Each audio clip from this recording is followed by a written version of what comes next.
আসসালামু আলাইকুম। কি অবস্থা সবার? আবার নতুন করে নতুনভাবে আপনাদের সামনে ইনশাআল্লাহ। আমার এই ভিডিও যদি আপনাদের ভালো লাগে তাহলে আরও ভিডিও নিয়ে আসব। হুম? আজকের ভিডিওর বিষয় হতাশা। আজকে হয়তো আমরা অনেক কিছুই পারছি না। কারো পড়াশোনা ঠিকমতো হচ্ছে না, কারো আমল নিয়মিত হচ্ছে না, কারো মন ভালো নেই, কারো মধ্যে অলসতা কাজ করছে। কিন্তু একটা কথা মনে রাখা খুব জরুরি, আজকে না পারা মানে কখনোই পারবো না। আজকে আমি পারতেছি না, আপনি পারতেছেন না, এটা বাস্তবতা। কিন্তু এর মানে এই না যে আমরা চিরদিন এভাবেই থাকব। কারণ চেষ্টা করলে আল্লাহ তাআলা সবকিছু সহজ করে দেন ইনশাআল্লাহ। মানুষ প্রথমে হাঁটতে পারে না, কিন্তু চেষ্টা করতে করতে সে দৌড়াতে শিখে যায়। মানুষ প্রথমে লিখতে পারে না, কিন্তু চেষ্টা করলে সে দক্ষ হয়ে যায়। ঠিক তেমনি দিনের পথে, জীবনের পথে সবকিছুই ধীরে ধীরে শেখা যায়।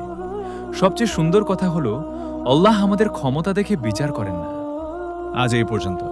সকলে ভালো থাকবে, সুস্থ থাকবেন। লাইক, কমেন্ট, শেয়ার করবেন, বন্ধু হয়ে আমাদের পাশে থাকবেন। পরবর্তী ভিডিও কি নিয়ে চান কমেন্ট করুন। আল্লাহ হাফেজ।